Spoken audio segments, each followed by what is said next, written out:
What's a capstone? What is that? Well, students work on a project and get the experience of working independently with a committee, meeting standards that correspond to that of the professional and graduate school world. So the project must be an original contribution, but on a smaller scale. They get the experience of working with a committee as they would in the professional world or in graduate school. So that level of expectation is higher than anything they've ever done in the undergraduate years. The experience really does bring what they've learned to the next level. The kind of projects they select doesn't matter. It can be creative work, educational materials, scientific research, social science research, a psychological survey, and so forth. It's not the kind of project, it's the level of expectations. So we are proud of what these people have accomplished with the hard work of their committee, the faculty who gave their time, and certainly also the students themselves.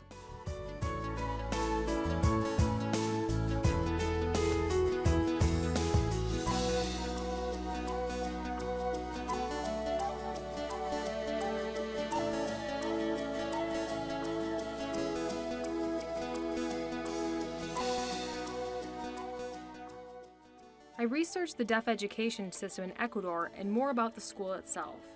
I wanted to find a way to help improve the school. I created surveys and a proposal for the school with the hope that perhaps they can use the needs assessment tool from the disseminated surveys to identify deficiencies and strengths, what is working, and how they can improve the quality of education for their students. We start with the students as freshmen and teach them basically how to transition into college, how to develop thinking and writing skills, and explore what their interests are.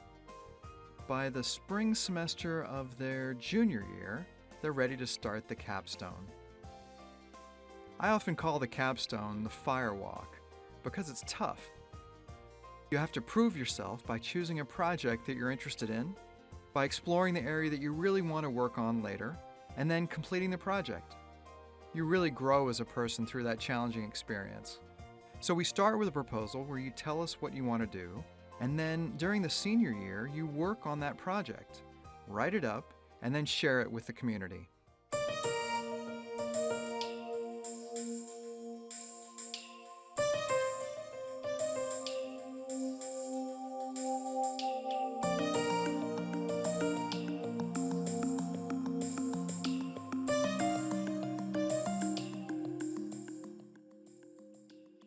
My topic is a work in progress, my life at 21. It's a memoir focusing on the past few years of my life, my shift in perspective, and a reevaluation of my experiences and memories that have become this written work. I write in the second-person point of view, using the word you. And this invites readers in, and I also use it to separate me from myself so that I can reevaluate my experiences. I use a lot of subtexts, metaphors, and themes to share my story and also let the readers have their own interpretation of my story. I think that's part of being an artist too. I think a lot of people start writing a book with the idea that they only just write and then they're done. But no, that's not true. The real work of writing is writing 2nd, 3rd, 4th, 5th, 6th, 7th, 8th, 9th, 10th, and subsequent drafts, where you really look at what you are creating and why you're creating it that way. That was really my pleasure, to watch you go from someone who was trying to write for the first time to someone who was ready to fight for their work too.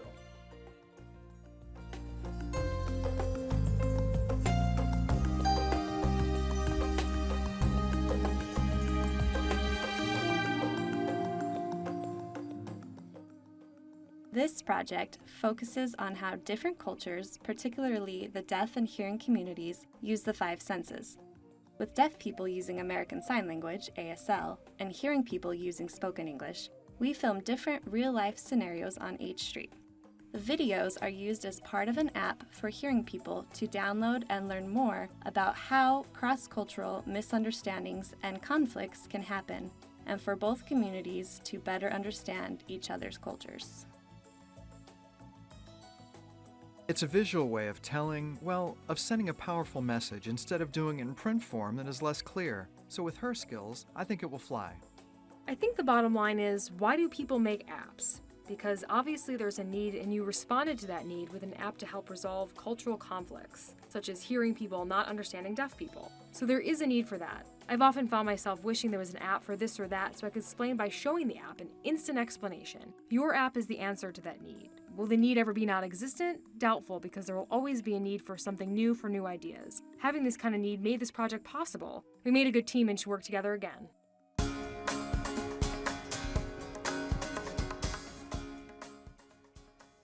For my capstone, I developed a Reader's Theater unit for deaf 7th graders.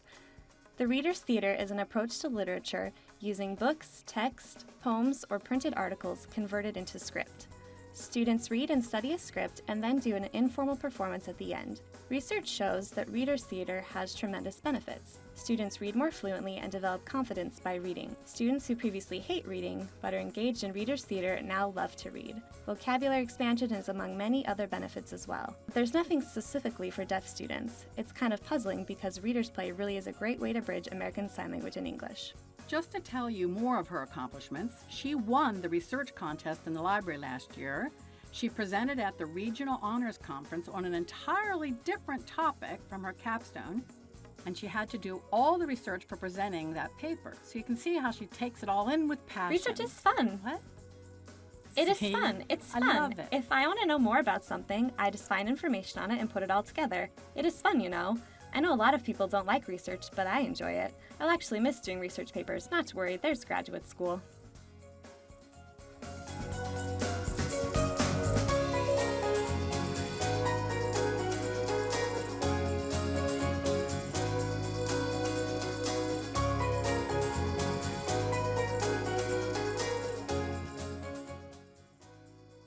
I'm helping with the setup of a poultry farm in Cameroon for the kids there.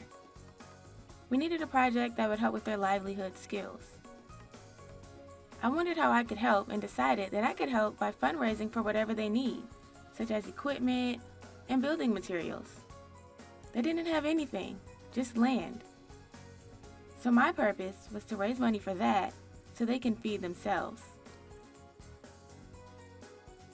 Once the farm's set up with the building and the chickens, the students can be trained to have their own farm and be able to support their own family as well as provide for the kids at school.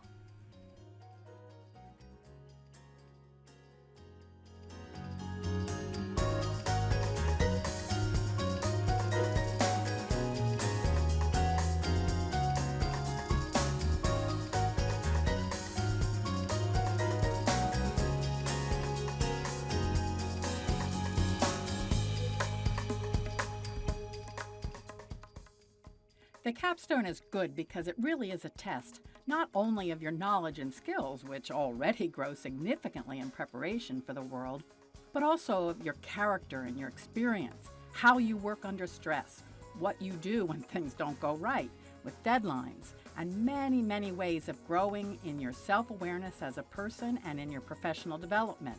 Those parts of character and habits that people easily overlook, but are equally important to the skills we associate with a degree. We give both in this capstone and are proud of that and proud of them.